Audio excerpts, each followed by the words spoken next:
네, 우리 잠깐 기도하고 시작하겠습니다. 하나님 감사합니다. 오늘 복음서에 나타난 예수님 당신의 그림을 같이 그리면서 또 첫회를 시작하고자 합니다. 이 시간 함께 참석한 우리 귀한 성도님들을 축복하시고 또 동행해 주옵소서. 예수님의 이름으로 기도합니다. 아멘.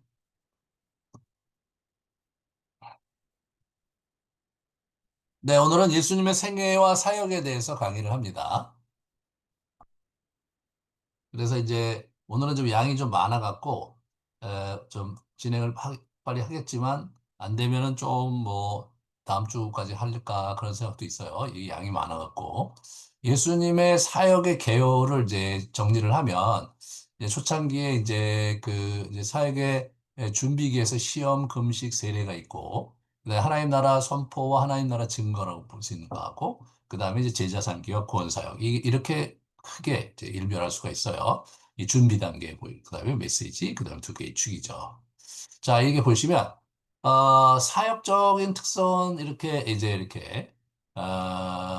그 일곱 가지예요. 그래서 이제 이렇게 보시면 이제 선포와 강론 해서 선포와 강론 이렇게 보시면 하나님 나라의 복음 선포, 죄사함 선포, 심판의 선포 이것이 이제 주님께서 하신 선포예요. 강론은 구약의 재해석하고 교정하는 거, 그다음에 제자도 종말 이렇게 해서 이제 그 크게 강론을 나눌 수가 있어요.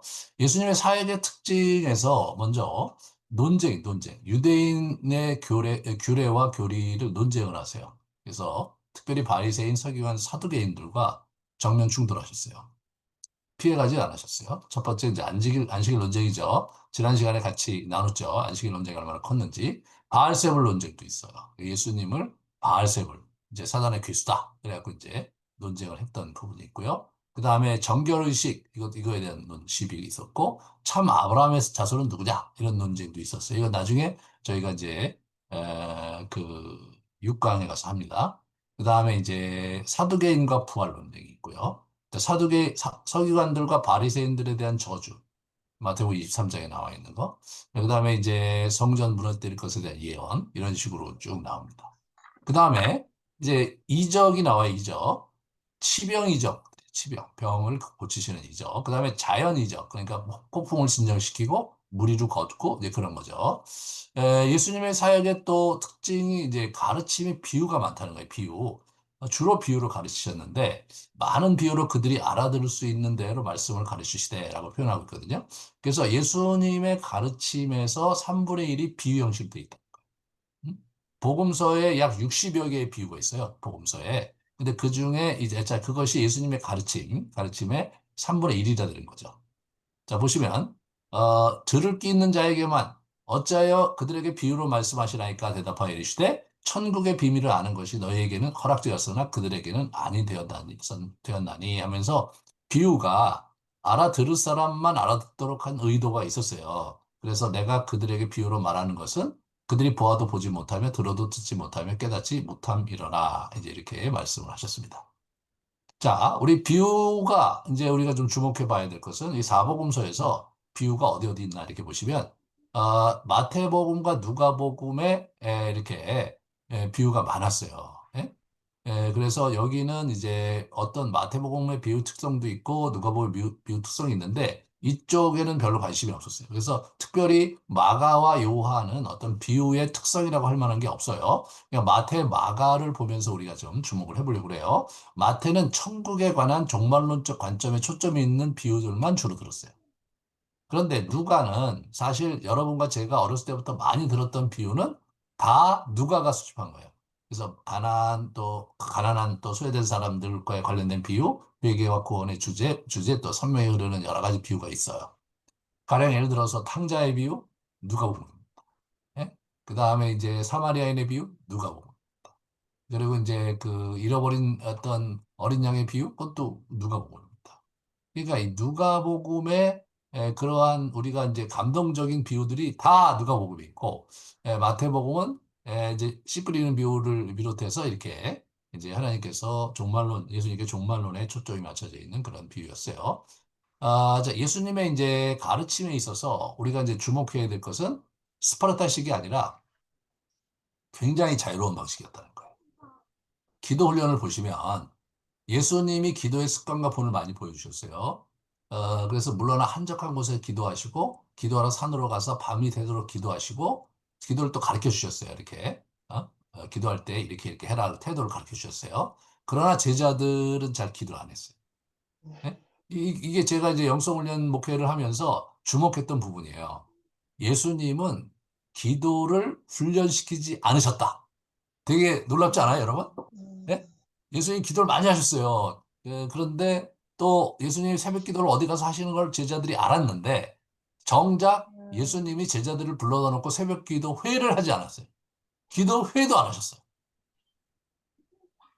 이게 그러고 마지막까지 제자들은 기도를 잘 못해. 예? 기도를 잘 못해요. 여러분 그 겟세마네 동산에서 기도 못하는 거 봐요. 왜? 기도를 구체적으로 같이 막 훈련하고 막 이렇게 가르쳐 줘야 될 것 같은데 그거 안 하셨으니까. 이게 영성 훈련에서 굉장히 중요한 포인트예요. 응? 그러니까 이제 우리 한국에 보급된 제자 훈련 과정이 근본적으로 예수님의 제자 훈련 과정과 잘못된 게 뭐냐면 이게 스파르타식으로 해 막. 예? 스파르타식으로. 근데 실제로 예수님은 그렇게 안 하신 거예요. 요한의 제자는 자주 금식하며 기도하고 바리새인의 제자들 또한 그리하되 당신의 제자들은 먹고 마신. 이게 뭐 그 당시 금식 잘 안 하는 거예요, 안 하는 거. 그 사람들은 하루에 두 번이나 막 금식을 했는데 안 해. 예? 우리는 어찌하여 능히 그 귀신을 쫓아내지 못하였나이까 이르시되 기도 외에 다른 것으로는 이런 종류가 나갈 수 없다. 이 제자들이 능력을 행하지 못했어요, 예수님 있을 때. 기도가 안 하는데 능력이 나갈 수가 없다는 얘기를 예수님이 하시는 거예요. 너희들 그렇게 해갖고 능력이 되냐, 임마? 이렇게 얘기하는 거예요. 그러니까 제자들은 실제로 그 기도에 대해서 그렇게 특별한 훈련을 받지 않았던 부분이 있는 거죠. 아? 이 겟세만의 기도에서조차도 막 졸잖아, 이 친구들이. 이게 마지막인데, 예수님 공생에 자는 것을 보시고 베드로에게 말씀하시되 너희가 나와 한 시간도 이렇게 여기 있을 수 없더냐. 야, 예수님은 밤새도록 맨날 기도하시고 그랬는데 얘들은 안 하는 거야. 졸아. 이런 면에서 그 예수님은 왜 그렇게 하셨을까? 이런 질문을 우리가 해볼 수가 있죠. 그죠? 예수님 왜 그렇게 하셨을까? 그래서 이제 제가 이렇게 이제 제자 훈련이 사실은 한국에서 실패했거든요. 미국에서도 실패했어요. 제자 훈련, 예수님의 제자 훈련은 실패한 것 같은데 성공했어. 그잖아요? 왜냐하면 예수님 돌아가시고 나서 엄청난 일이 벌어졌으니까. 한국의 제자 훈련은 제자 훈련할 때 뭔가 대단하게 일어났어. 그래서 막 헌신도 하고 막 결단도 하고 막 난리 법석을 떨었는데 그 시간이 지나면서 점점 퇴색해. 어? 퇴색한단 말이에요. 그래서 제자 훈련 열심히 해갖고 한국교회가 이제 이렇게 정체되고 급기야는 무너진 거죠. 그런 부분들이 시사하는 바가 있는 거예요. 시사하는 바가. 그러니까 사람이 그렇게 변하는 존재가 아닌 거예요. 예? 앞에서 막 때려가고 막 한다고 열심히 그때는 이제 같이 하면 하는 것 같지만 중요한 게 뭐냐? 개인적으로 혼자 있을 때 골방 들어가서 은밀한 중에 하나님께 기도하라 이거예요. 그러니까 아무도 보지 않고 아무도 없을 때 기도하는 게 진짜 기도인데 여기서 막 훈련을 시키고 그러면 훈련할 때는 막 기도를 열심히 하지만 실제로 개인 시간에 기도를 안 한다면 그거는 실제로 진정한 기도라고 볼 수 없다 이거죠. 이게 예수님이 그걸 아신 거예요. 예? 그렇게 그냥 거칠애로 기도하고 남이 시키니까 하고 아예 그런 기도는 아예 그냥 안 가르치셔. 안 해. 안 해. 그냥 무가치한 거예요. 예수님이 하여튼 무가치한 거예요. 단 한마디를 말하더라도 은밀한 중에 들으시는 예수님, 저 하나님 앞에서 아주 골방에 들어가서 은밀하게 기도하는 기도. 그런 기도를 예수님이 원하셨던 거예요. 이게 참 중요한 거예요. 참 중요한 거예요. 금식도 가르치셨어요. 이렇게. 네가 금식할 때 은밀한 중에 계신 하나님 보이게 해라. 그래서 막 얼굴에 기름 바르고 티내지 마라. 이 금식은 티내지 마라. 응? 이거 가르치셨어요. 근데 금식은 제자들이 안 했단 말이야. 금식하지 않은 제자들이. 예? 그래서 예수님께서 얘기하죠. 왜 당신 제자들은 훈련 안, 금식 안 하니까 신랑 빼앗길 날이 이르니 그때 할 거지. 지금 신랑이 하고 있는데 뭐 걔들이 왜 금식하냐. 이런 것들이요. 그냥 금욕주의하고 너무너무 다른 거예요. 예? 너무너무 다른 거예요. 그래서 때가 무르익어 기도가 안으로부터 솟구쳐 나오는 거. 예? 이거 솟구쳐 나오는 기도가 이게 진짜 기도인 거예요. 예. 저희 교회가 참 제가 이제 그 영성훈련 목회 핵심이 기도 훈련이에요. 기도하는 교회인데, 야, 진짜 우리 교회 기도 진짜 한동안 안 했어요. 예? 기도 진짜 아무래도 기도를 안 하는 거예요. 그래도 억지로 안 시켰어요. 영성훈련도 어떻게 합니까? 그냥 원하는 사람 하는 거잖아요. 원하는 사람. 예, 그리고, 할 수 없으면 안 하는 거. 뭐, 제가 나름대로 여러 가지 훈련을 시키는데 또 이게 못해. 그럼 뭐 여러 가지 돕지만 안 하는 거야, 안 하는 거야. 왜? 우리가 예수님께서 그렇게 하신 데는 다 이유가 있는 거예요. 그러니까. 근데 이상하게요. 재작년 말부터 기도하는 사람이 늘어나기 시작했어요. 예, 그 작년에 기도하는 사람이 많이 늘어났어요. 예. 뭐, 특별히 많이 바뀐 건 없어요. 그냥 늘 하던 대로 이 영성훈련하고 메시지 때 강조하고 하는 거 외에는 한 게 없는데, 이 10년이 넘어가니까 사람들이 기도를 하는 사람이 점점 늘어가고 있어요. 예, 누가 시켜서 하는 게 아니에요. 여러분, 우리 릴레이 중보기도 하잖아요. 제가 그 뚜껑을 열어보고, 야, 우리 교인들이 얼마나 할까 싶었는데, 지금 많이 하세요. 많이 하신다고. 예. 그러니까 그게 어디서 온 거냐? 이제 이분들 마음에 기도하고 싶은 마음이 이게 서서히 올라오기 시작한다고 제가 느끼는 거예요. 그래서 제가, 야, 그럼 우리 교회가 앞으로 엄청나게, 예? 이게 올라오겠다, 이게. 왜냐하면 성도들이 기도하기 시작했으니까. 뭐, 목사가 기도하는 게 중요한 게 아니에요. 성도들이 기도해야지, 성도들. 자기 자신이 기도해야지 하나님의 은혜를 받죠. 그죠? 그런데 이거를 억지로 시킨다고 될 일이 아닌 거예요. 그거를 몰랐던 거야, 그거를. 그러니까 이제 부흥회 가서 이런 데 막 기도를 막 뻐거지게 해. 뻐거지게 해. 예? 금식 기도회 가면 가서 또 뻐거지게 해. 뭐 이거 되게 잘해, 안교인들이. 근데 아무도 타치 안 하고 그럴 때는, 안 하는 거예요. 힘이 빠져가고 다들. 예, 군중 심리에서 몰라도. 그게 예수님이 가장 원하시지 않는 거였어요, 여러분. 예. 예수님은요, 뭐예요? 그냥 하나님이 좋아서, 하나님에 대한 갈망이 있어서, 그래서 진짜 진심으로 와서 그런 기도 드리는 거 그거 하나님하고 예수님 그거 원하는 거지. 뭐 목사가 시킨다고 하고 막 이런 거. 훈련 때는 뭐 좀 그럴 수도 있겠지만 그런 부분에서 우리가 잘 생각해 봐야 돼요. 나는 기도하는 놈인가? 난 정말 기도하고 싶은가? 예, 예, 예. 내가 정말 그러고 싶은가? 그걸 자꾸 한번 스스로를 점검해 보세요. 그러면 이게 있잖아요. 이렇게 누가 시켜서 안 하잖아요. 그리고 막 그냥 가만히 널브러지게 하잖아요. 그러면 그 이분이 이제 서서히 말씀을 듣고 나름대로 하다가 어느 날 클릭이 되는 거예요. 아, 나는 기도해야 되는 놈이구나. 아, 그런 자각이 일어나는 거. 예수님이 했던 방식은 그런 자각이 일어나고 스스로 자기들이 하도록 예수님께서 기다리셨던 거예요. 근데 3년 내내 결과는 없었어요. 이게 너무 재밌는 거예요. 예? 인간이 그렇게 변하는 놈이 아니에요. 인간이 어려워요, 어려워. 저는 제가 이제 영성훈련 목회하면서 이제 제가 이제 계속 이렇게 보면서 예수님 같이 마스터 트레이너 같은 경우 3년 했는데 겨우 됐는데 나 같은 사람 한 10년 해야 되지 않을까 그런 생각했어요. 지금 이제 17년이 왔는데 여전히 제가 보면서 이런 생각을 한 거예요. 내가 이제 은퇴하고 사라져야 이제 그 불이 붙지 않을까? 이제 그런 생각이 드는 거예요. 예.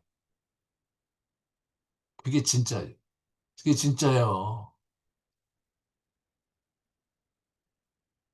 이 예수님이 유대인들의 잘못된 기도 행태를 막 바로잡으려고 하셨어요. 유대교의 외식적인 기도 행태 이거 교정하시죠. 그죠? 그래서 문제점은 질보다 양과 외양을 중시하는 거. 이거 아닌 거예요. 이거 아닌 거예요.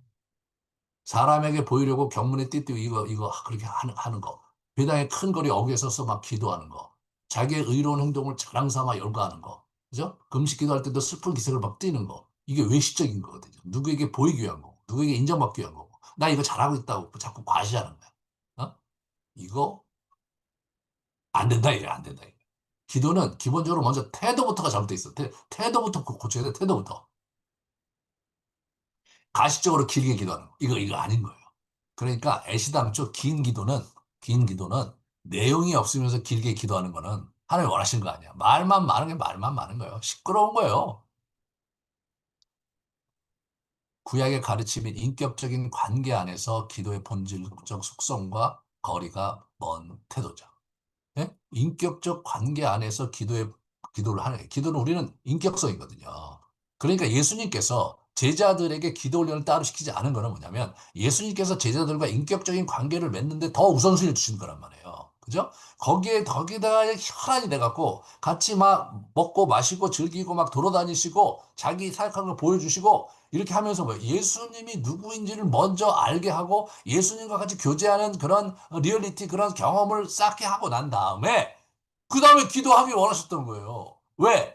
기도는 관계거든요, 관계. 내가 누군가에게 요청을 하고 누군가 할 때 그 사람에 대해서 내가 정말 사랑하고 기대가 있고 그 사람을 보고 싶고 이런 기본적인 자세가 있으면 이게 여러분, 그러면 그 사람하고 얘기할 때 얘기를 좀 더 하고 싶어 하고 자주 만나고 싶어 하고 어디 같이 가자 그러고 그러잖아요. 왜 좋아하는 사람 만나면. 예? 근데 우리가 그런 하나님 자신과 예수님 자신과 그렇게 교제하는 시간들을 많이 안 드리고 기도만 하죠. 기도만. 예. 그래갖고 그게 어디서 나온 거냐. 그게 누구예요? 도교에서 나오고 불교에서 나온 거 아니에요. 예? 그러니까 그런 그 사람들이 그 열정적으로 기도하잖아요. 그 만나는 게 아니에요. 얻어내는 거지, 얻어내는 거지. 어.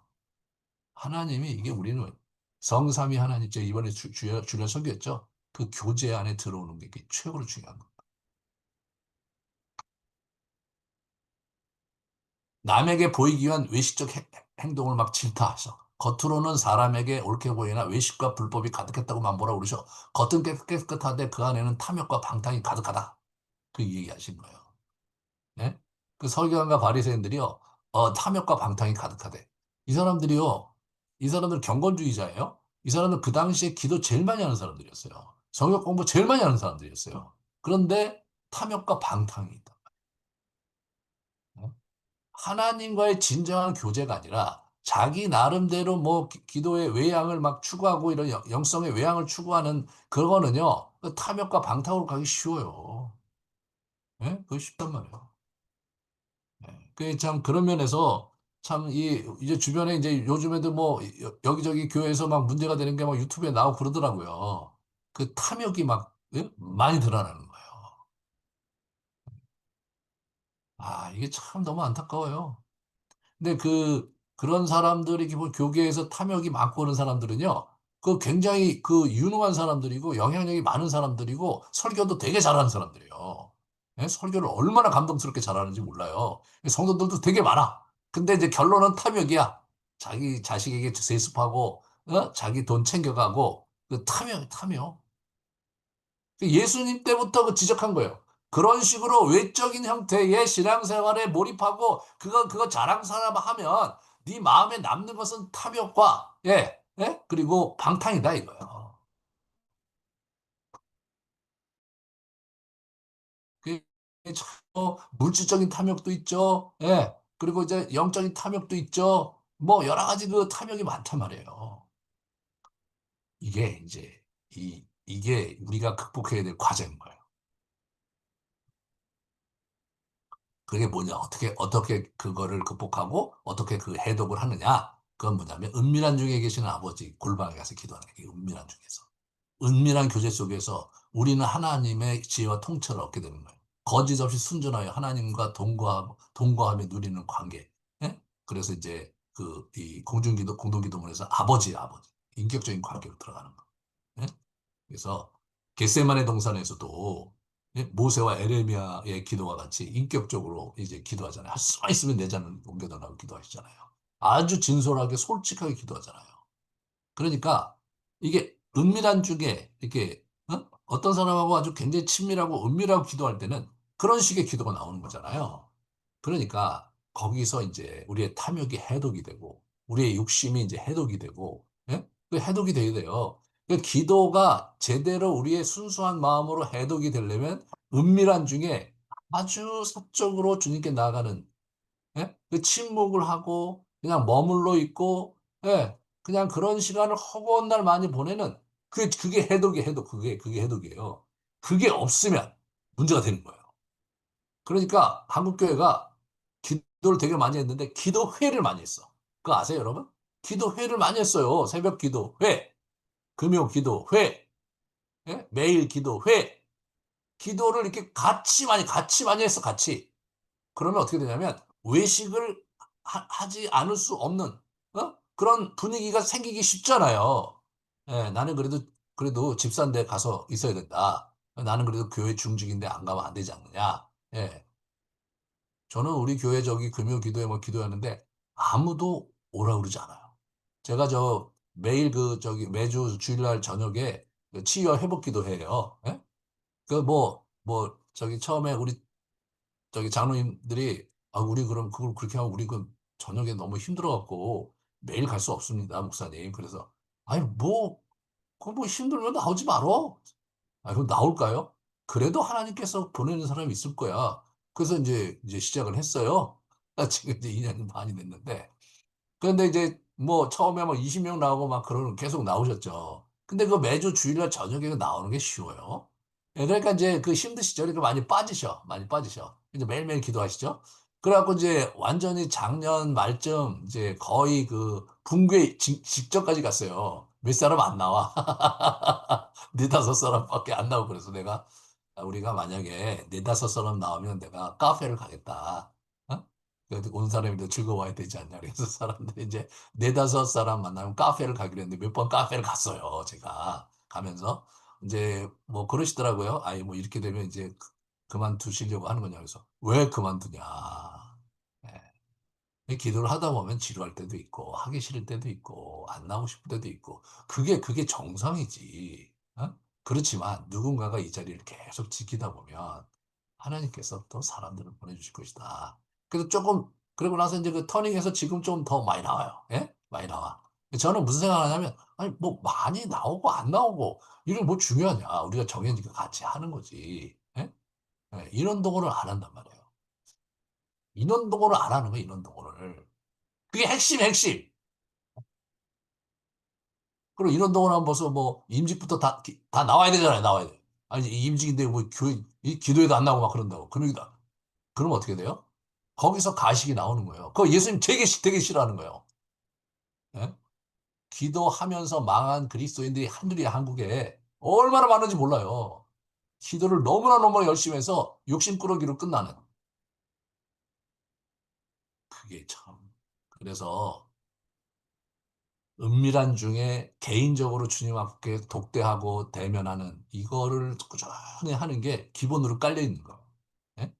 그게 하루에 여러 차례 그렇게 자기가 씨름하면서 주님께 나아가는 이런 훈련이 우리에게 필요한 거예요. 예수님이 그거 시키려고 무지무지 애를 쓰셨어요. 예수님이 12제자들이고 제자 훈련 하신다고 이제 3년 동안 동거동락하셨는데 기도회를 한 번도 안 했다.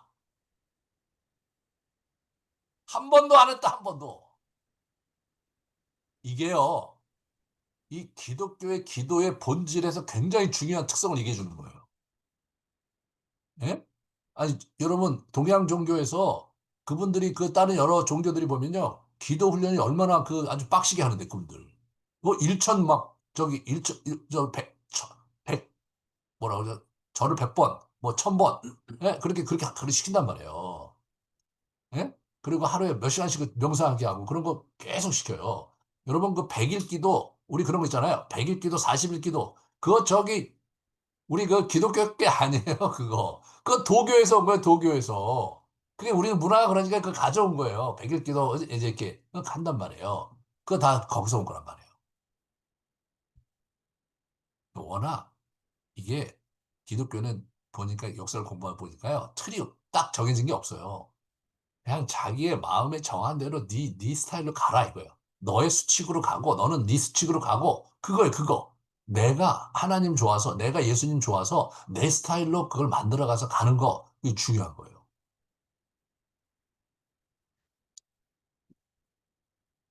이 샤머니즘적 기도의 교정 보세요. 문제점이 뭡니까? 중원부원하는 기도를 많이 하려고 하는 거예요. 그죠? 먹고 마시고 입는 일만 구해. 맨날 먹고 마시는 이런 것만 구해. 재물이나 기도자의 선행을 강조하면서 신의 환심을 사서 자기가 원하는 바를 얻어내려는 주고받기식의 거래야, 거래. 예? 이 전형적인 샤머니즘 거지. 예. 교정은 뭐예요? 주문보호하지 마라. 자녀에게 필요한 거 아버지가 아신다, 이거. 예? 그러니까 아시니까 아시는 것을 믿음으로 주님 아시죠? 내가 필요합니다. 뭐 이 정도면 되는 거예요. 여러분, 간구 기도는 짧게 하는 거예요, 짧게. 제가 가끔 제 섬 씨가 얘기하는데, 진짜 친밀한 관계는요, 뭘 요청할 때 길게 얘기 안 해요. 예? 예? 내가 만약 돈 100만 원을 꾸려고 갔다고 하죠. 되게 친한 친구야. 그러면 이러죠? 야, 너 돈 100만 원 있냐? 나 지금, 왜 그래? 아니, 저 급하게 필요해서 그래. 아이, 그래? 묻지도 않아요. 그래. 아이, 그러면 내가 저기 한번 마련해 볼게. 내일쯤 내가 입금해 줄 테니까. 아, 그래. 무슨 일인지 모르지만 잘 썼으면 좋겠다.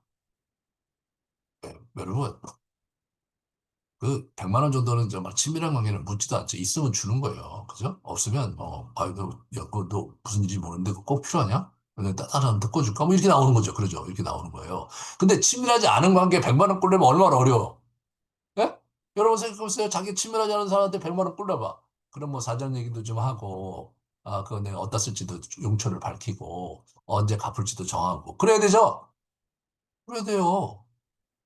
그러니까 예수님하고 하나님께 우리가 구하는데 뭐 장황하게 많은 걸 모르면야 친하지 않은 거야. 친하지 않은 거야. 그러니까 실제로 기도의 양이요. 간구 기도가 많은 게 아니라 이분과 교제하는 기도가 더 많아야 되거든요. 근데 우리는 막 간구 기도를 거의 90%를 해. 그럼 막 그 하나님 얼마나 시끄러우시겠어요? 예? 와갖고 뭐 사는 얘기도 좀 하고 지금 내가 당신 기뻐합니다. 내가 당신 사랑합니다. 이런 일이 있었는데 내가 너무 저기 고통스럽네요. 예. 그런 얘기하고 하나님 원하시는 게 뭐예요? 이런 얘기도 좀 하고. 그게 교제 아니에요, 그게. 그러고 이제 근데 내가 사실 뭐 돈이 좀 필요한데 하나님 좀 돈 좀 주세요. 이 얘기해야죠. 얘기해야지. 근데 그냥 기도하면 기도 제목이 쫙 있으면 보면 그냥 하나부터 열까지 그냥 계속해서 간구 기도 제목만 쭉 하면 그거 이상한 거예요. 그 관계가 비정상적인 거죠. 하나님과 우리가 거래하고 있는 거잖아요. 교제하고 있는 게 아니에요. 교제하는 게 뭐예요? 그게 그 내용이 그 기도 내용 자체가 교제는요. 거기서 간구는 지극히 일부분일 수밖에 없는 거예요. 하나님 나라의 삶을 우선으로 하는 기도를 올려야 한다고 합니다. 예? 하나님의 나라를 우선으로 하는 기도를 올려요. 먼저 그의 나라와 그의 일을 구하라. 그러면 모든 것을 다 하시리. 여러 계층의 사람과 허심탄회한 대화와 접촉을 가지셨어요. 그래서 너희가 어찌하여 세리와 죄인과 함께 먹고 마시는가? 예. 포도주를 즐기는 사람이 세리와 죄인의 친구도다. 이게 이제 예수님 들었던 말씀이세요. 그러니까 이게 친하게 뭘 보내는 걸 너무너무 좋아하셨어요. 그러니까 그냥 세리와 죄인들 그 사람들 어떻게 되냐면 서기관과 바리새인들은 아예 상종을 안 했거든요. 식탁 교제 자체를 안 했어요. 왜냐하면 그런 부정타니까. 우리나라 말로 말을 안 섞다 이런 판이에요. 말을. 난 그런 사람들하고 말을 안 섞어. 아예 관계를 안 하는 거잖아요. 그러면 그 당시 서기관과 바리새인들은 세리와 죄인하고 말을 안 섞었어요. 근데 예수님 말을 섞는 걸 넘어서서 음식을 나누는 거야. 그러니까 이분이 사람을 참 좋아하셨죠. 그 다음에 이분이 저 좋아하시는 게 여행을 지속적인 순회 사역을 하셨어요. 그죠? 예루살렘에 오르내리는 여행 많은 사람을 가르치고 이삭과 기사를 행하셨어. 여러분, 이게 제가 이제 그, 이제 40대가 다 돼갖고 제자 훈련의 한계를 느낀 거예요. 야, 이게 내가 제자 훈련을 해도 뭐 어느 정도로 변하는데 사람이 근본적으로 바뀌지 않을까.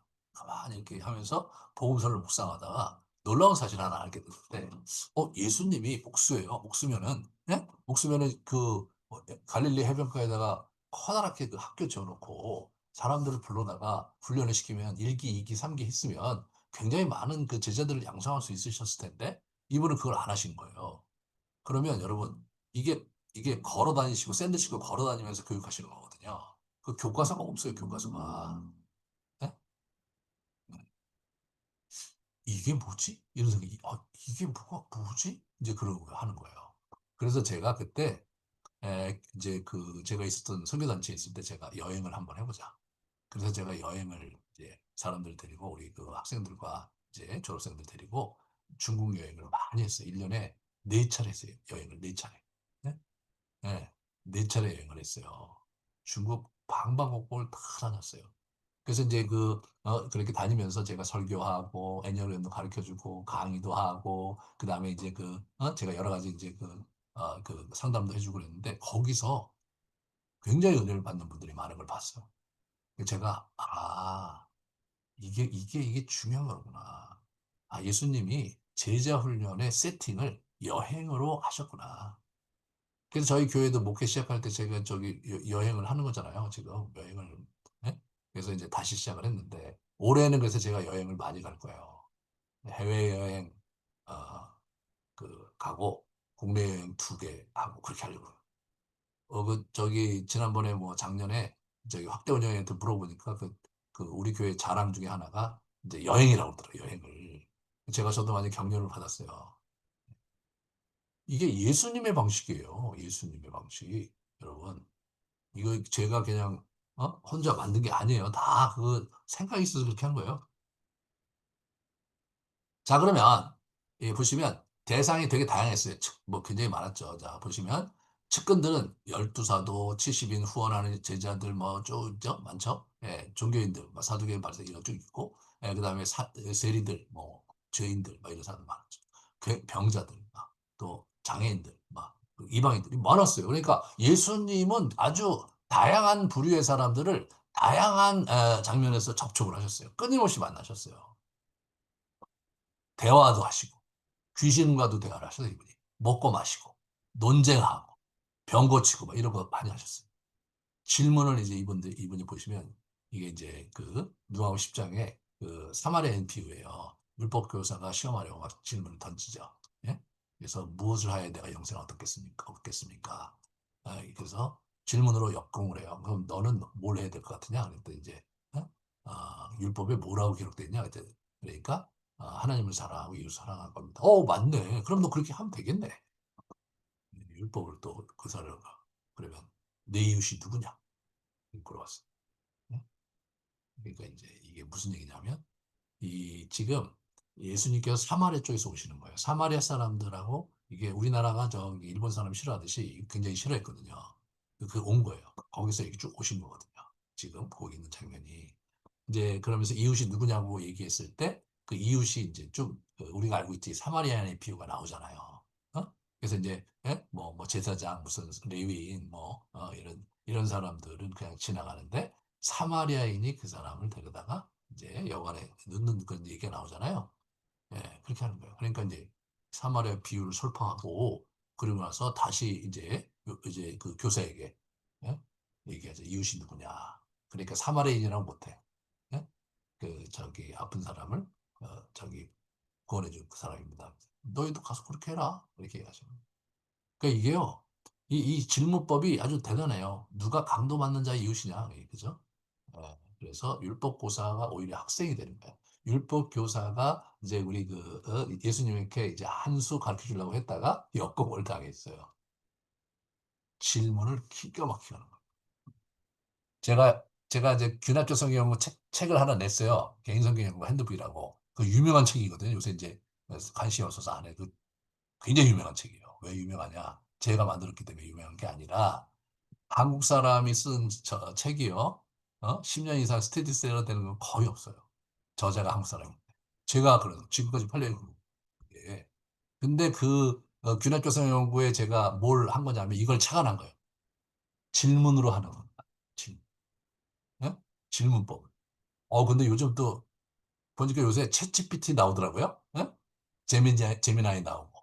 그거 AI 그거 하는데 보니까 다 질문하는 거더만요. 질문을 잘해야 원하는 걸 얻을 수 있어. 와, 드디어 때가 온 거예요, 때가. 질문하는 거, 이거 진짜 중요한 거예요. 예? 예수님이 그런 식으로 학습을 시킨 거예요. 제가 이제 저 PBS하고 그러고 여러분 설교할 때 이런 부분들을 많이 고려해서 좀 하는 거예요. 예? 자비를 베푸시냐니 예수께서 와서 너도 그와 같이 하라고 말씀하셨죠. 제자들에게 예수 가까워 이르되 어찌하여 그들에게 비유로 말씀하시는 거 질문하잖아요, 질문. 그래서 비유를 우리에게 설명해 주십시오. 예. 인자를 누구라 하느냐. 예. 이렇게 빌리백이 이르되 어, 그 뭐야 어디서 떡을 사서 이 사람이 먹이리까 하시니 이렇게 말씀하시면 이렇게 나오죠. 친히 어떻게 하실지를 아시고 빌립을 시험하게 하려고 어, 어디서 떡을 사서 이 사람들을 먹이겠냐 이렇게 질문하신 거예요. 예수님께서. 그게 예수님 질문을 잘 사용하신 거예요. 이제는 우리가 그런 시대에 온 거예요. 인격적 터치. 그래서 손을 내밀어서 대시고 이르시되 내가 가서 고쳐주마. 손을 만지며 열병이 떠나고. 그러니까 예수님께서 그냥 말씀만 하신 게 아니라 터치를. 그 이게 이제 굉장히 의미심장하고 그다음에 그 당시에는 그 서기관과 바리새인들이 그 환자들에게 손을 안 댔어요. 왜냐하면 부정탄다고. 안 했단 말이에요. 예수님이 터치를 하신 거예요. 두 가지 대인관계 스타일이 있어요. 공격과 대결. 유대교 종교 지도자들과는 치열하고 냉담하고 네? 이렇게 공격과 대결했죠. 하지만 다른 사람들하고는 그렇지 않았어요. 그래서 당시 유대교를 정면으로 배격하시는 모습을 보인 거죠. 그러니까 예수님이 제가 하고 싶은 요지는 뭐냐면 젠틀하고 부드럽지만은 않으셨다는 거예요. 예? 욕 먹을 놈들한테 과감하게 이렇게 욕을 하시고 막 비판하시고 예. 그렇지만 이 억눌리고 소외된 자들은 끊임없이 잘 받아주시고 자, 예수님의 네 가지 방향의 기도 원리를 같이 좀 보도록 하겠습니다. 이게 보시면 이제 예수님의 기도를 쭉 제가 이제 나름대로 분석을 해서 이제 내린 결론이 있는 거예요. 수직적 방향은 하나님과의 관계의 기도다. 네? 그다음에 내향적 방향은 자기 성찰, 자기 자신을 향한 기도. 그다음에 수평적 방향은 이웃과 세상, 축기, 그죠? 중보기도 이거죠. 그다음에 통합적 방향은 세 가지 기도를 이렇게 통합하는 거예요. 항상 기도하는 거. 그러니까 여러분 기독교에서 항상 기도가 중요해요. 제가 요새 새벽 기도 맨 그 얘기하는 거예요. 항상 기도의 패턴을 가지는 것이 기독교의 그 기도의 굉장히 중요한 본질이다. 왜냐하면 우리가 다른 종교와 달리 우리는 삼위일체 대신 인격적이신 하나님과 교제의 역도 있기 때문에 항상 가야 돼요. 항상. 아니, 젊은 사람들이 데이트하면 뭐 맨날 카톡에다 그냥 계속 하는 거냐 계속 계속 하는 거야. 제가 이제 유튜브를 보니까 저기 우리 그 일본 사람들하고 데이트할 때는 그게 폐를 끼친다고 그 카톡을 잘 안 한대요. 소식도 잘 주고받질 않고 그 잘 때도 뭐 우리 카톡하고 뭐 전화도 하고 그러는 게 데이트인데 일본 사람하고 데이트할 때 가장 어려운 게 소통이 잘 안 된다. 네. 우리는 너무나 소통을 많이 하는 거예요. 그러니까 이 인격적인 관계를 추구할 때 우리가 계속해서 소통하듯이 하나님과도 우리가 계속 소통해야 될 필요가 있는 거예요. 그러니까 하나님이 계속 뭐예요? 계속 항상 기도하라고 예수님도 그러시는 거예요. 아이 좀 카톡 좀 해. 예. 아이 좀 전화 좀 줘. 그 얘기예요, 그 얘기 그게. 수직적 방향. 하나님을 경외함으로 찬양하고 감사하고 경배하고 자신의 필요를 간구하는 게 수직적 방향이죠. 이름을 부르고 교제하는 거. 영원한 친구로 연합하고 동거하고 뭐 이런 것들이죠. 자, 경외에도 공생의 시작 전에 40일 동안 금식 후 사들에게 유혹 받았죠. 내게 엎드려 경배하면 이 모든 것을 내게 주리라 이렇게 얘기하잖아요. 예수님이 단호하게 대응하셨어요. 주 너의 하나님만 경배하고 다만 그를 섬겨라. 그다음에 사랑의 도는 뭐예요? 아버지와 인격적인 그 친밀함을 가진 대화를 하는 거예요. 겟세마네 동산 같은 데 기도에서 그죠? 예수님의 이름으로 구하라고 가르쳐요. 이런 부분이 이제 굉장히 인격적인 거죠. 예.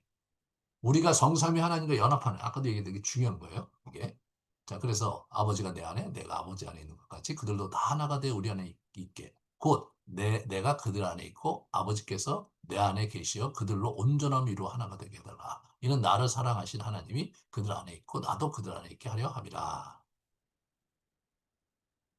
내향적 이게 이제 한국 교인들한테 부족한 거예요. 이게 내향적 기도가 자신의 정체와 존재를 하나님 앞에서 자각하는 거. 예? 이게 그러니까 이 부분이 잘 돼야 돼요. 깊이 스스로 성찰하고 주님과 깊은 관계를 맺어가야 돼. 그러니까 인격적인 관계에서 중요한 것은 내가 누구고 내가 만나는 존재가 누군지에 대한 정체성을 분명히 그걸 하면서 관계가 이루어져야 깊어져요. 상대의 정체 또는 내 정체에 대한 바른 이해가 없으면 관계의 성장이 안 일어나는 거예요. 금식기도 예? 이런 거죠. 계속 기도면 금식기도. 이게 자기를 성찰하는 데 굉장히 중요한 거. 그 다음에 자기 자신의 존재와 정체성을 위한 기도. 자신의 영광이 드러나게 해달라고 요한복음 17장 1절에 보면 참 옛날에 제가 이해가 안 됐어요. 예수님, 예수님 뭐 영광이 드러나면 어떻고 안 드러나면 어때? 근데 예수님 자신이 그 영광을 드러나게 해달라고 막 기도해. 창세전부터 아버지와 함께 존재이고 창세전부터 하나님의 사랑을 받은 아들이었음을 사도들과 성도들이 보고 알아주기를 원해, 알아주기를. 너무 재밌잖아요? 그거 알아주기 원해. 그 다음에 그 권능을 행하는 존재인 것을 그들이 알게 해달라고 기도해. 예수님이 그렇게 기도하셨어요, 예수님이. 아니, 신이신데, 그 뭐 그렇게 꼭 할 필요가 있나? 그런 생각이 드는데, 인격적인 존재는 다른 거예요, 여러분. 인격적인 존재는 나를 알아주는 걸 원하죠. 상대가 나를 해주고, 나의 존재와 가치를 이렇게 저 긍정적으로 이게 이제 인격적인 관계가 중요하잖아. 어? 중요하다. 예수님이 그걸 친히 보여주셨어요. 그러니까 우리가 기도할 때 그렇게 해야 돼요, 우리가. 나의 하나님 어찌하여 나를 버리시나니까. 이게 예수님께서 이게 저기 십자가상에서 하신 얘기예요. 좀 근엄하게 의연하게 돌아가셨을 수 있을 건데 아니요 아니요 왜 나를 버리냐 말이야 당신이. 어 이게 인격적인 관계에서 자신의 불편한 감정을 솔직하게 얘기하고 자기가 정말 좋아하는 감정도 솔직하게 얘기하고 그게 인격적인 관계에 굉장히 중요한 거란 말이에요. 음? 그런데 예수님이 그렇게 하셨는데 여러분과 제가 당연히 그렇게 해야죠. 이게 시편에 가면 우리 다윗이 하나님께 다 저렇게 해요. 깨어 기도하는 거. 시험에 들지 않게 깨어 기도하고 종말 때를 준비하기 위해 항상 기도하며 깨어 있어라. 나오잖아요. 항상 기도하래 항상. 너희는 정신을 차려 근신하며 기도해라. 베드로도 그런 얘기해요. 예? 깨어 있어야 돼. 알아차려야 돼. 예? 자기가 지금 뭐가 문제인지 알아차리고 성령께서 나와 함께 하시고 알아차리고 악한 영이 나를 유혹하려는 거 알아차리고 중요해 중요해. 그 책임이 우리에게 있단 말이에요. 내가 깨어서 기도하는 거예요. 하나님이 깨어주시면 기도하는 게 아니라 겸손하게 자비를 그죠? 바리새인과 한 세리가 기도할 때 예? 우리 세리는 아주 겸손하게 기도하잖아요. 불쌍히 해달라고. 바리새인 막 자기 자랑을 해. 내가 뭐 이제 11조도 했고 뭐도 했고 뭐도 했고 그거 하나님이 원하시지 않아요. 수평적으로 보시면 다른 사람에 관련된 거, 사단을 대적하는 기도가 있죠. 세속사회의 변화를 위한 기도가 있죠. 그죠? 이 수평적 방향의 기도는 이게 사단을 대적하는 죽기 또는 뭐, 그 계속 나와요. 사단을 대적하라 막 나온단 말이에요. 그 다음에 세상을 향해서 굳건히 서서 나아가라 이런 기도, 그런 기도를 하는 거예요. 우리가. 예. 그래서 다른 사람을 위한 중보 막 이렇게 하는 거잖아요. 다른 사람 중보. 예수님 많이 하셨어요. 그 다음에 축기, 뭐 물리축의 축기 이거죠. 대적 기도죠. 그 다음에 교회 공동체를 세우는 기도. 그제 이런 부분에서 기도하는 자가 땅에서 풀면 하늘에서 풀 것이고 땅에서 매면 하늘도 매일 것이다. 막 이런 얘기가 나오잖아요. 그러니까 우리 이 공동체에서 기도를 함께하는 게 굉장히 중요한 거예요. 작년에 우리가 그 저기 그 릴레이 중보 기도하면서 정말 굉장히 많은 체험을 했어요. 같이 또 아픈 사람 있어 기도하고 오면 굉장히 많은 분들이 하나님의 임재를 경험하신 분들이 굉장히 많아요. 올해도 열심히 여러분 참석하세요. 열심히 같이 하셔갖고 여러분 자신도 유익이지만 성도들이 우리의 기도로 유익을 누리는 걸 여러분 경험하셔야 돼요. 동시에 두 사람이 합심하여 구하면 하나님께서 그들을 위해 이루실 것을 약속을 했죠. 다른 사람을 용서하는 거, 용서의 기도, 이 원수를 예? 너희를 모욕하는 사람을 위해 기도하라 말이에요. 예? 그리고 막 십자가에서 용서하는 본을 보이셨단 말이에요. 용서 기도 많이 해야 돼요. 그러니까 우리가 미워하지 말고 미워하는 시간에 용서하는 기도를 자꾸 하세요. 용서하는 기도를 자꾸 하면서 우리 마음을 자꾸 내가 다잡고 주님을 기쁘시게 해야 돼요. 보복은 누가 하느냐? 원수 갚는 건 하나님이 하시는 거예요. 내가 하지 말고 나는 그냥 용서하고 주님께서 맡아달라고 하고 이게 우리 인생에서 참 중요한 기도 역동이다. 아버지 저들 용서해달라고 막 기도하잖아요. 그죠? 그래서 기독교인이 드리는 기도가 용서하는 기도의 특징을 가져야 하면 주기도문에도 강조되고 있죠. 예? 그러니까 우리의 기도에서 용서 파트가 굉장히 중요한 거예요. 통합적, 예? 세 가지 방향을 이거가 수평적, 수직적, 내향적 방향이 이게 항상 기도에 그게 어우러져 갖고 이게 그렇게 하면서 올라가야 되는 거예요. 우리의 기도를 하나로 묶고 온전함으로 나아가는 역동이 있는 거예요. 하나님과의 관계를 깊게 성장시켜가는 역동이 있는 거예요. 이게 예수님의 통합적 기도. 하나님 나라를 구하는 데 관점이 있었고 항상 기도하는데 기도하라고 명하셨어요. 구약의 제사에서부터 유래된 오래된 영적 성장의 원리인 거예요. 구약의 제사에서 이렇게 성막에 성소에 불과 제단을 불을 항상 켜놓으라고 떡상도 그렇게 관리하게 하셨어요. 개인적 차원에서 항상 기도의 자리이게 항상 제사가 가능하도록 공동체적으로 유지하는 것이 개인적 차원에서는 항상 기도하는 것으로 이게 자리매김된 거예요. 여기 시편에 보면 꾸준히 나온단 말이에요. 항상 기도는 수직적, 수평적, 내향적 방향 모두에 적용되는 통합적 방향의 기도다. 그래서 수직적 기도도 항상 하고 수평적 기도도 항상 하고 내향적 기도도 항상 하고 그렇게 하라는 거예요. 과부의 원한을 풀어주는 그 불의한 재판장의 비유 여기 나오죠. 수직적 방향. 바리새인의 세리의 기도 내향적 방향이죠. 불쌍히 여겨달라는 기도.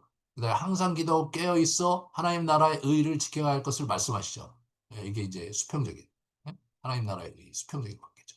그게 이제 일어나는. 그래서 하나님 나라의 삶의 역동과 밀접한 관계가 있는 항상 기도가 있다. 이 항상 기도가 그거예요.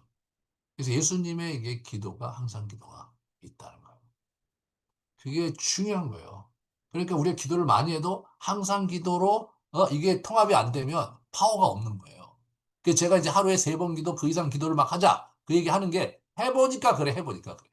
하루에 여러 차례 기도할 때 그게 파워가 생겨요, 파워가. 그래서. 우리는 그렇게 생각을 못해서 저도 어떻게 생각한 거냐면, 기도를 하루에 몇 시간씩 하는 거만. 이렇게. 예? 그래야 파워가 생긴다고 생각했어요. 그럼 여러분, 기도를 하루에 몇 시간 하시는 분들이 있으면 그러면 어떻게 됩니까? 자기 일상생활이 안 되잖아요. 하루에 몇 시간씩 하면은 일상생활을 못 해요. 그죠? 그러나 우리는 뭐냐면 수도원 생활을 하는 게 아니잖아요. 일상의 삶 속에서 우리 가족도 챙겨야 되고 세상에 나가서 일을 해야 되잖아요. 그러니까 여러 차례 기도하는 거예요. 그 고대 우리 수많은 믿음의 선진들은 그 여러 차례 기도하면서 정말 많은 사람을 도와주면서 그렇게 했다니까요. 어, 그 실제로 그것을 우리가 체득을 하셔야 돼요. 여러 차례 기도하는 거. 어. 그게 굉장히 중요하다. 이 얘기를 나중에 한 번 더 하겠습니다. 자, 그러면 예수님의 사역에 이제 사역으로 돌아갑시다. 인류 구속 그 사역을 토대로 놓기 위해서 메시아적 사명을 수행하죠. 고난과 죽음. 그죠? 그래서 안식일 논쟁이 불거지자 바리새인들이 예수를 죽이려고 의논을 시작하고 예수를 죽이려 해서 유대 지역을 막 피해 다니시기도 하고 그랬어요. 예? 유대에서 다니려 아니하심은 유대인들이 죽이려 했기 때문에 처음에는 피하셨어요. 어찌하여 나를 죽이려 하느냐. 어? 이는 그들이 죽이고자 하는 계속해서 죽이려고 했어요. 예? 하지만 때가 아직 아니었기 때문에 있었다. 그게 나오죠. 그다음 유대인들이 자신을 죽이려 함을 공개적으로 언급하셨다. 나를 죽이려 한다. 이렇게 얘기하셨죠. 이렇게. 그 다음에 예수가 표적을 많이 행하여 그를 중심으로 난이 일어나 로마인들에게 땅과 민족을 빼앗길 것을 그 사람들이 두려워했어요. 대제사장들이 죽었다가 살아난 나사로가 예수를 믿게 하니 그를 그때 뭐 더 이상 기다리면 안 되겠다 생각했어요. 왜냐하면 대중들이 폭발할 거라고 생각한 거죠. 그래서 예수를 흉계로 잡아 죽이려 하나 밀란이 두려워했고, 그죠? 은 30에 유다가 예수를 넘겨주려고 밀약을 했고, 그래갖고 제자들과 온 공회가 예수를 죽이려 거짓 증인을 세우고 무의하고 예수가 자신을 하나님의 아들이라고 하니까 신성 모독하고 모독죄로 판결을 해서 이제 사형 선고를 하고 새벽에 공회가 모여서 예수를 빌라도에게 보내 정치범으로 몰아서 십자가에 못 박아 죽이려고 한 거예요. 왜냐하면 자기들은 돌로 쳐 죽이는 건데 그것도 사형은 이제 엄격하게 제한돼 있었어요. 그러니까 이제 총독이 자기가 이제 사형을 시킬 수 있는데 십자가형을 하는 것은 이제 로마인들은 십자가형을 처하지 않았어요. 가장 극형이었기 때문에. 그리고 사람들을 십자가형을 받는 것은 반로마 항쟁을 한 사람만 십자가형을 처했던 거예요. 그러니까 예수를 민족을 성동하는 사람으로 모함을 해서 십자가에 죽이게 하려고 했어요. 그 이유는 나중에 또 얘기하겠지만 저기 바울에 가서 얘기하겠지만 이 예수님이 십자가 나무에 달려 돌아가시는 것은 신명기에 하나님의 저주를 받은 거거든요.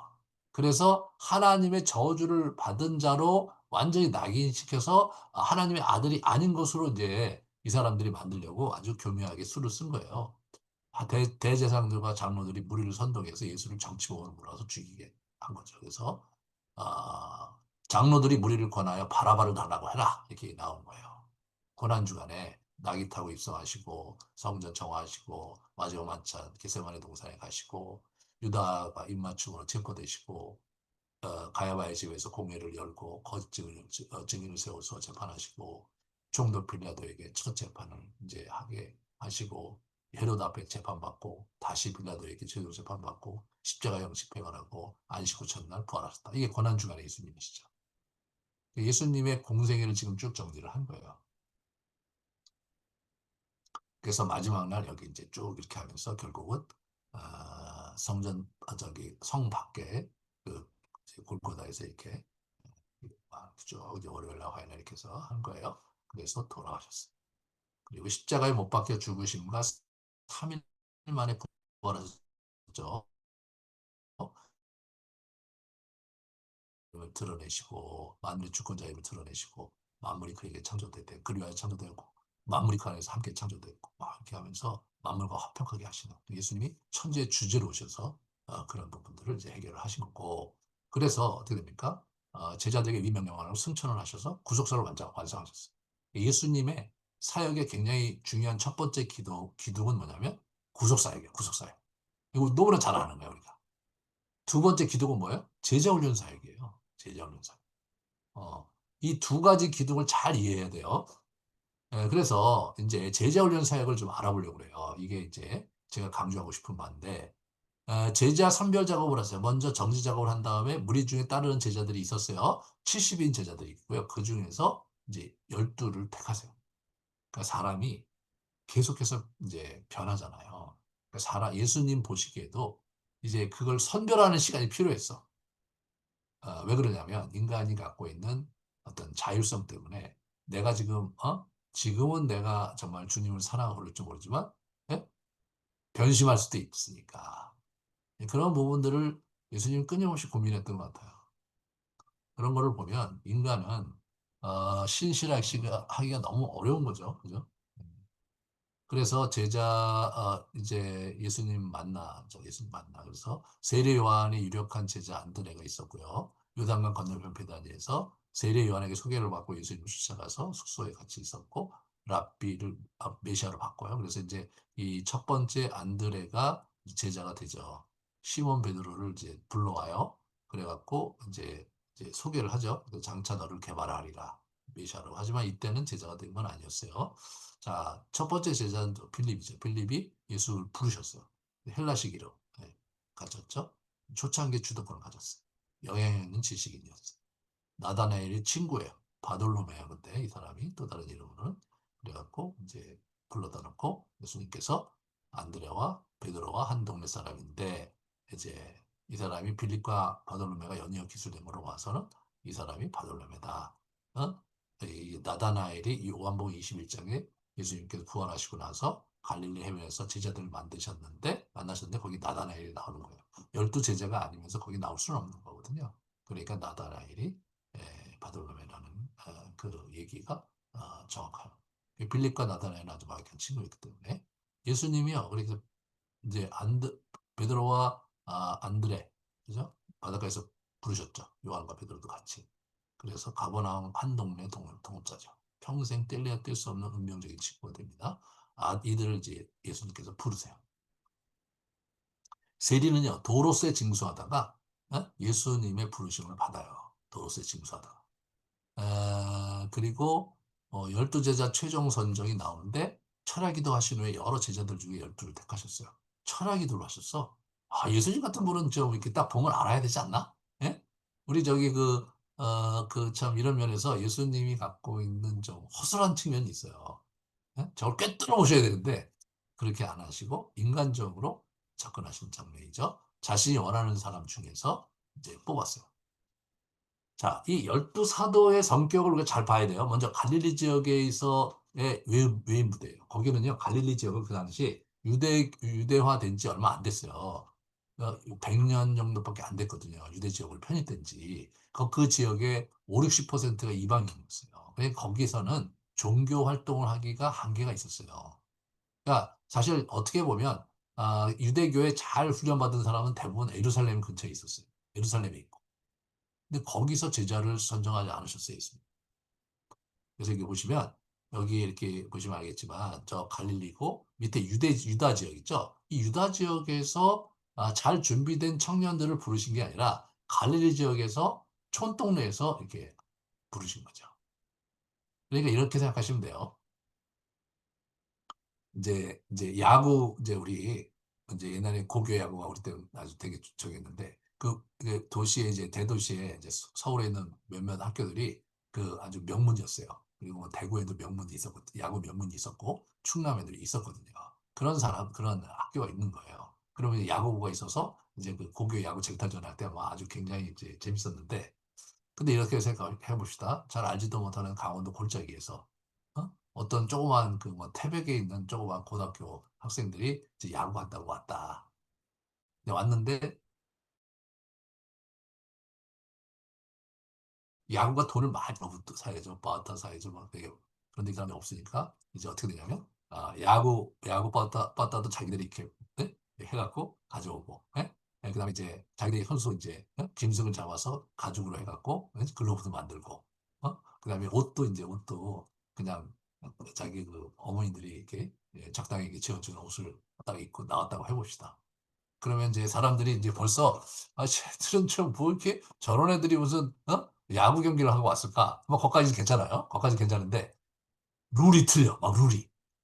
자기들 나름대로 그 태백에서 이 골짜기에서 뭐 죄송합니다. 이 태백에 지역에 있는 사람들이 무시하는 거 아니에요. 그 태백에서 자기들 나름대로 그 동네 야구하던 친구들이 그 룰을 갖고 와서 한다고 생각해 보여. 그러면은 서울에 있는 메인 그 이 명문 야구 명문에 있는 그런 선수들이 보면 어떻게 됐어요? 야, 쟤들은 지금 뭐 하는 거야 도대체? 아니 왜 룰도 어겨? 아니 쟤들은 왜 폼이 왜 저래? 어? 그런 느낌 여러분 한번 상상해 보세요. 그러니까 예수님이 그런 애들 데려다가 하신 거예요. 어, 자, 한국에서 예수님께서 제자들을 부르신다. 그럼 어디서 부르셨을까? 생각해 봐요. 네? 어디서? 그 잘 생각하셔야 돼요. 네.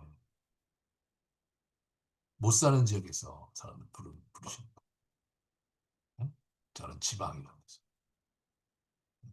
서울에서 부르신다면 제가 생각하기에 예수님께서 이 강서구에 오셨을 것 같아요. 강서구 중에도 화곡동 거기가 아주 굉장히 서민들이 사는 데거든요. 예? 예. 그래서 그 저 전세 사기 그 시작되기 그 화곡동 아니에요. 예. 이게 굉장히 열악한 곳이에요, 이것이. 서울 지역에서 가장 열악한 지역이 이쪽이더라고요. 강서구더라고요. 저는 와서 몰랐어요. 책을 알아서. 그러니까 내가 딱 볼 때는 만약 서울 지역에서 하나님께서 제자들을 뽑는다면 강서구에서 뽑으셨을 것 같아요. 그것도 화곡동 이쪽에 있는 그분들 중에서 이 청년들 중에서 깨어있는 친구들 데려다가 하셨을 것 같아요. 예. 교회도 잘 안 나가고 뭐 잘 몰라, 잘 몰라 이런 애들, 교회 물도 안 들이는 이런 애들 그런 애들 하신 거예요. 그런 거예요. 저희 교회가 약간 룰이 좀 없죠. 제가 룰을 이제 안 만들어 갖고 그냥 뭐 되는 대로 했어요. 여러분 저희가 왜 저기 총회회관에서 모인 적이 있었어요. 그죠? 여기 오기 전에 총회회관에서 몇 년 있었거든요. 5년 있었는데 이게 이제 거기가 되게 이제 어려웠어요. 환경이 열악해서 그래갖고 우리 성도들이 뭐라 하냐면 꼭 도착해갖고 거기 커피 한 잔씩 들고 올라온 거예요. 예? 커피 한 잔씩 딱 갖고 올라왔어. 그런데 이제 예배 시간에 커피 잔을 딱 와갖고 커피를 마시면서 예배를 드리기 시작했어요. 그때. 예? 그러니까 이제 이거 전통적인 제대로 된 교회에서 다니던 사람들이 볼 때는 아니 무슨 예배 시간에 커피를 마시면서 예배를 드리냐 말이죠. 그게 막 엄청나게 이슈가 됐어요. 그래서 이제 수련회 갔어요. 목사님, 아니 어떻게 예배 시간에 커피를 마십니까? 그거는 안 해야 되는 거 아니에요? 그래서 제가 이제 그러면 커피 마시는 사람 얘기를 들어봤어요. 아유 우리 진짜 너무너무 주일 아침에 너무 진짜 피곤하다 우리가. 근데 다 젊은 사람들이었으니까. 그래서 주일날 그 목사님 설교를 듣고 싶은데 집중이 안 돼갖고 그래도 커피를 먹고 나면은 그 참 그 들을만해서 그렇게 한다. 어? 우리는 가능한 한 커피를 계속 마셨으면 좋겠다. 그렇게 나온 거예요. 그래서 뭐 이제 저한테 목사님 결정을 해달라고 그러더라고요. 제가 그랬어요. 뭐 전통적인 관점에서 보면 커피를 가지고 와서 교회 예배 시간에 앉아서 커피를 먹는 건 아니다. 그거는. 하지만 아니 뭐 그렇다고 해서 문제가 될 게 있나? 이런 생각을 한 거예요, 제가. 우리 어렸을 때 예배 시간에 기타를 치면 큰일 나는 줄 알았어요. 이 마귀 자식들이라고 해갖고 기타를 못 치겠어요. 지금은 기타가 아니라 여러분 우리 저기 드럼이 들어갈 때 드럼이 내가 그 얘기했어요. 내가 어렸을 때는 기타도 못 치겠다. 지금 드럼을 갖고 예배를 드리는데 아 이럴 때는 하나님께서 하나님께서 하시는 대로 기다려보자. 기다려보자. 지금 어떤지 아세요? 거의 안 들고 오세요, 커피를. 하나님이 원하시지 않았던 것 같아요. 예, 사람들이 자연스럽게 커피를 안 가져와, 지금. 예. 예, 그래서 너무 고마워서 제가 이제 커피를 제공하잖아요. 끝나고 그래도 커피 드시라고. 예? 저는 그런 생각이에요. 서울 지역에서요. 예배 시간에 커피 갖고 들고 들어오는데, 어? 그거를 용인한 교회는 거의 없을 거예요. 거의 없을 거예요. 저는요, 이렇게 생각한 거예요. 아니, 와주는 것만 해도 고맙다, 나는. 저 젊은 사람들이 막 애 키우냐고 정신없이 막 그러는데, 그 와주는 것만 해도 되게 고맙다. 예. 나는 그냥 앉아서 예배 드려주는 거는 너무너무 고마운 거예요, 저는요. 예? 그걸 그렇게 놔둔 거란 말이에요. 그래갖고 저희 교회가 지금 그래서 그렇다고 해서 지금 커피 들고 오는 사람이 몇 명이 됩니까? 뭐 가끔가다 한두 줌이 너무 힘들 때 그렇게 하시죠. 아무도 이제 뭘 안, 아무도. 예. 이게 예수님의 방식이었던 거예요. 그 당시, 그 보수적인 사람들이 볼 때 예수님의 저기는, 제자들은 이게 좀 말이 안 되는 사람들이었어요. 우리 교회 진짜 말이 안 되는 게 너무 많았어요, 우리 교회가. 예? 근데 지금은 이제 자리가 잡혀가는 거예요, 자연스럽게. 룰을 정하지 말고 하나님께서 우리 가운데 하시는 대로 이렇게 좀 두고 보면서 자연스럽게 자리가 잡게 한 거예요. 자연스럽게.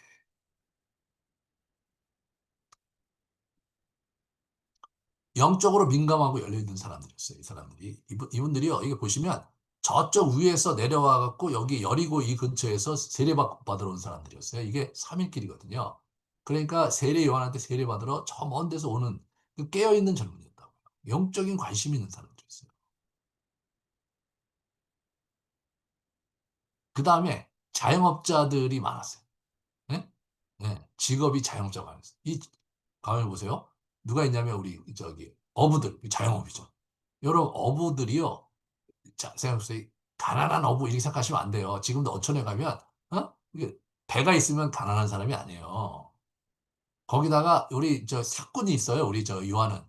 예? 그래서 직원이 있었단 말이에요. 그럴 경우에는 부자예요. 요한은 부잣집 아들이었어요. 그리고 베드로는 중상이었어요. 그러니까 그 당시 저기 이 갈릴리 어부들은요. 갈릴리에 있는 그 고기가 비싸갖고 중상이었어요. 상류층에 속했어요. 그러니까 상상은 아니 중상 정도였어요. 이 사람들이요. 유복한 사람들이었어요. 나름대로. 그러니까 이런 거예요. 가령 예를 들어서 세리 마태. 그 부자죠. 부자. 부자예요. 그 당시. 예. 그러니까 그런 사람들이 있고요. 그 다음에 이제 누가 있냐면 여심나온 있어요. 여심나온. 네, 그런 사람들이 이제 네, 가만히 보면 뭐냐면 그 당시는요. 이제 랍비의 제자가 되면 랍비들과 동고동락했어요. 그리고 그 수업이 끝나자마자 그 집으로 돌아갔어요. 어? 자기 집으로 돌아갔어. 그러면 여러분 잘 생각해 보세요. 3년 동안 집을 비우고 나와도 되는 사람들이 제자인 3년 동안 집을 비우고 나와서 예수님만 쫓아다녀도 집에 먹고 사는 게 부족함이 없어. 아니면 여심나온 같은 건 애시당초에 이미 집을 떠났기 때문에 아무 문제도 없어. 그런 사람 중에서 예수님의 제자가 나온 거예요.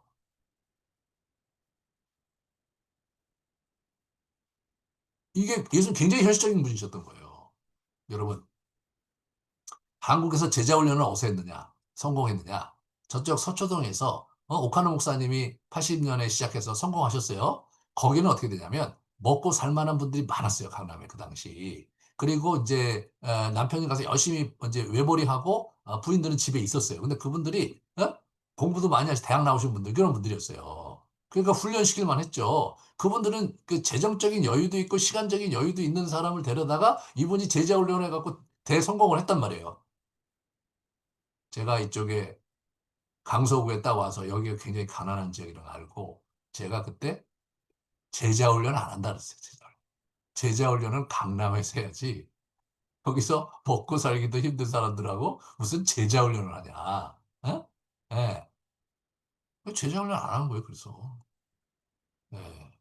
영성 훈련 같은 경우도 그래서 두 달짜리로 한 거예요, 두 달짜리. 그 제자 훈련 2년짜리, 2년. 그 사람들 2년 해요. 그 우리 교회에서 2년 동안 제자 훈련할 수 있는 사람이 몇이나 되실 거라고 생각하세요? 거의 없어요, 우리 교회는요. 거의 없어. 그러니까 이런 면에서 우리가 이제 이걸 잘 분석을 해보면 이게 지금 예수님이 굉장히 현실적인 사람이셨던 거예요. 그게 가능한 사람 부르신 거예요. 4년 동안 집 떠나도 생계에 지장이 없는 사람들만 부르신 거예요. 여러분 저기 3년 동안 집 떠나가도 여러분 집이 먹고 사는데 지장이 없는 사람이 여기서 몇 분이나 되시겠어요, 그죠? 그런 사람들 데려다가 하시는 거예요. 그러니까 이게 이 제자 훈련을 너무 낭만적으로 생각하면 안 돼요. 굉장히 현실적으로 하신 거군요. 그래서 열정 있는 사람들입니다. 그래서 열두 사도를 부르셨다. 이게 너무너무 중요한 그 팩트예요, 팩트.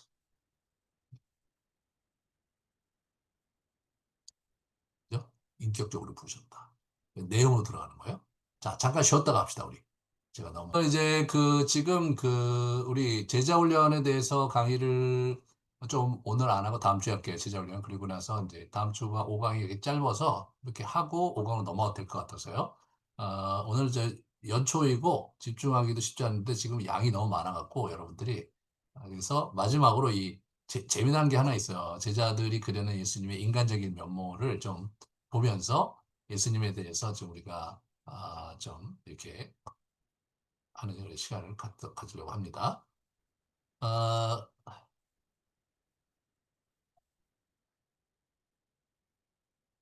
예수님은요, 30세까지 목수 일을 했기 때문에 근육질 청년이었어요. 저기 헐리우드 영화에서 만들면 제가 이렇게 영화를 보면 저기가 그 배우들이 미남이야. 예? 근데 근육질이 아니야. 예? 너무 슬림해. 예? 너무 아주 빈약한 근육을 가지고 있어. 근데 여러분 저기 노동 현장에서 30세까지 목수 일한 사람이 근육이 그렇게 그러니까 예수님의 근육은 투박했을 거예요. 보디빌더처럼 이쁘게 있는 근육이 아니라 이제 그 현장에서 그죠? 현장에서 30세까지 일을 하셨기 때문에 투박한 근육의 소유자였을 것이다. 먹기를 탐하고 포도주를 즐기는 예? 그런 분이에요, 또. 거기다가 이제 먹기를 탐하고 포도주를 이렇게 먹고 마시고 되게 좋아하셨죠. 무화과 나무가 없자 열매가 없자 막 저주하셨어요, 이분이. 그래서 시장하니까 배고픔을 못 참는 분이셨어요. 자, 이런 면에서 저는 젊었을 때 이거 배고프면 막 정신이 하나도 없고 막 그랬거든요. 이게 저로서는 굉장히 좀 인상적이었어요. 그래서 아마 제자들도 시장에서 이상을 막 잘라 먹어. 안식일에 그렇게 하면 안 되는데 그 정도로 제자들도 걸씬 들려갖고 먹는데 그렇게 혈안이 돼 있었던 그런 제자와 선생의 모습을 볼 수가 있죠. 좀 우스꽝스러워요. 그 다음에 세리와 죄인의 친구였죠. 이건 뭐 그 당시 종교인들로 볼 때는 말이 안 되는 거였어요. 말이 안 돼. 아주 불량한 사람들, 이런 사람들하고 또 사회 지탄이 대상이 되는 사람들하고 예수님이 많이 어울리셨던 거예요. 세리와 죄인의 친구였다. 함께 먹고 마셨다. 코믹한 터치. 그러니까 이분이 뭐냐면, 이제 공생에 시작하시면서 이제 이분이 나사렛 있었잖아요. 나사렛 회당에 가서 이제 설교를 하셨어요. 그 당시 누구든지 이제 본문을 읽고 와서 이렇게 설교할 수 있었다 그래요. 누구든지 예수님도 가고 설교를 하신 거야. 그러면서 이제 이사야에 있는 메시아 성취 본문을 해갖고 이제 그걸 하신 거예요. 이분이 이 말씀이 오늘 여기 임했다. 그럼 어떻게 되는 거예요? 자기가 메시아라는 얘기거든요. 그 사람들이 얘기하는 거죠. 아니 저 사람 저 목수의 아들 저 아무개 그 형제들 그 형 그 저 예수 아니야? 말도 안 되는 소리 하네. 그래갖고 예수를 데리고 막 밖으로 나갔어요. 그 낭떠러지가 있어요. 이 나사렛 동네 가면 낭떠러지가 있거든요. 거기다가 밀치려고 그래. 거기까지 이렇게 밀려서 가서 근데 막상 밀치려고 하니까 어떻게 됩니까? 건설된 낭떠러지기까지 끌고 가서 밀쳐 떨어뜨리려고 하니까 예수께서 그들 가운데로 지나갔어요. 아니, 오히려 저는 떨어지면서 사뿐히 떨어져 갖고, 예? 그 밑에 절벽 밑에서 뿅 하고 나타나는 뭐 그런 걸 생각할 수도 있었을 텐데, 도망가셨어요, 이분이 도망가셨어. 아니, 거기까지 끌려다가 도망가시면 어떡해. 이런 면에서 좀 저는 굉장히 코믹하다.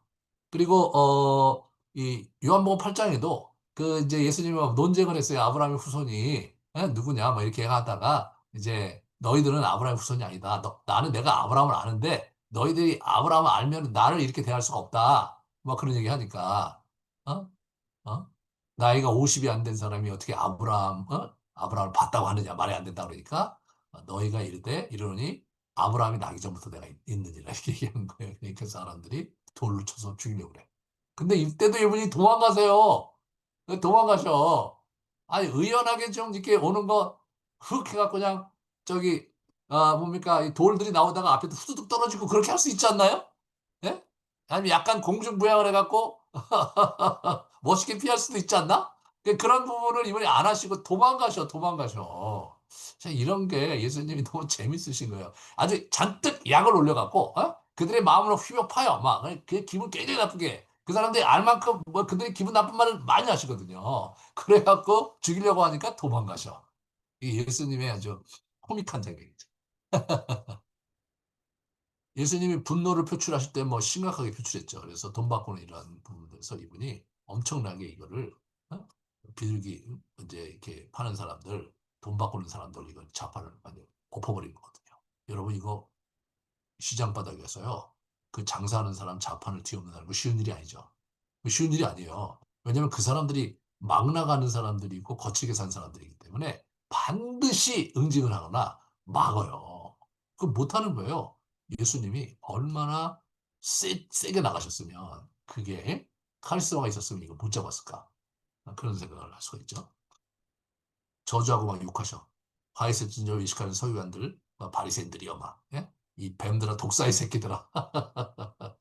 예수님이 막 걸판지게 독사의 새끼들 우리나라 말로 하면 어떻게 돼? 개새끼들아 그래. 이 개새끼들아 막 이런 얘기를 누구한테 한 겁니까? 서기관과 바리새인 같이 고상한 사람들한테 그거 하신 거예요. 예수님이 얼마나 걸판져요. 예? 예.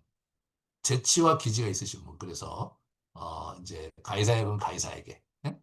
하나님의 것을 하나님에게 그런 얘기하면서 정치적인 이슈를 아주 교묘하게 피하시죠. 우리가 그들이 실족하지 않게 하기 위해서 내가 바다에 가서 낚시를 던져 먼저 오는 고기 해갖고 한 세계를 얻어갖고 성전세를 이제 반세계씩 이제 나누잖아요. 이런 것도 예수님의 기지가 있으신 거죠.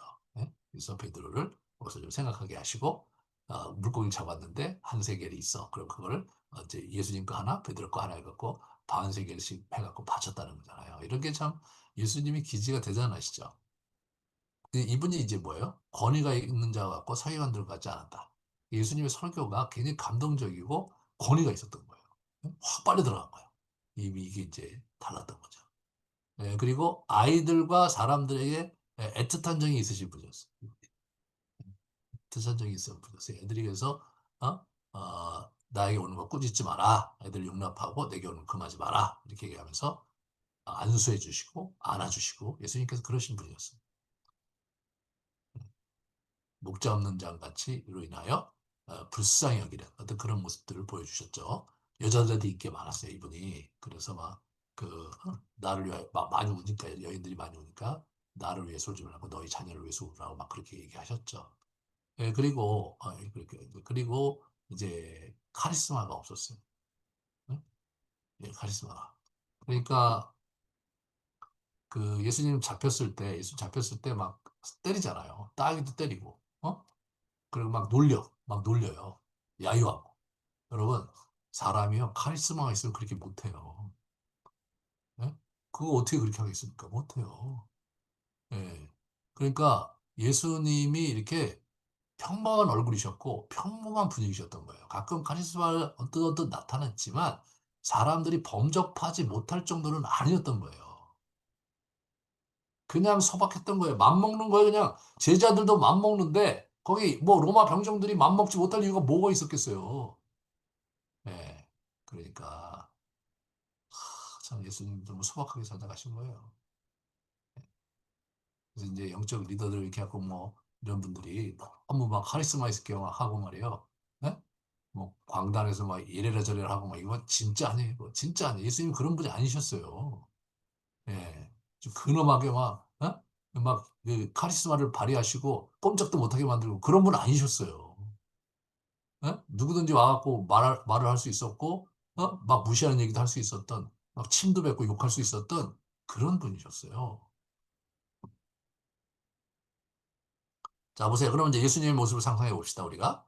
이게 보면, 연한 순 같고 마른 땅에 나오는 뿌리 같아서 고운 모양도 있고 풍채도 없은지 우리가 보기에 흠모할 만한 아름다운 것이 없다. 그러니까 예수님이 그렇게 외양이 그렇게 아름답지 않은 거예요. 헐리우드 사람들이 예수를 굉장히 이제 잘생긴 얼굴을 갖다 밀었는데 그건 다 그 흥행을 위한 것이지 성경과는 거리가 없어요. 그러니까 그 당시의 얼굴 중에 평범한 얼굴이었을 거라는 거예요.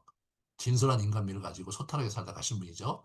종교적 카리스마 또는 뭐 지도자의 카리스마 이런 게 없었어요. 참 그리스도이 되는 것은 참 인간미가 있는 거거든요. 예? 그런 거예요. 그래서 차 한 잔 마시고 싶은 그런 사람이 되어야 되는 거예요. 너무 세련되고 고상하고 우아한 이미지를 추구하는 서구 교회를 따르는 그런 일부 한국 교회 모습과는 차원이 다릅니다. 여러분 보세요. 모든 일이 우리가 똑같이 시험을 당하셨던 분이다. 네. 여러분 이게 우리가 많이 보는 그 예수님의 초상화죠. 네, 굉장히 근엄하잖아요. 굉장히 고상하고 잘생기셨죠. 여러분 저 얼굴에다 침 뱉을 만해요? 네? 저 얼굴에다가 막 뭐라 그러고 삿대질만 할 수 있겠습니까? 그 쉬운 게 아니에요, 저런 얼굴은.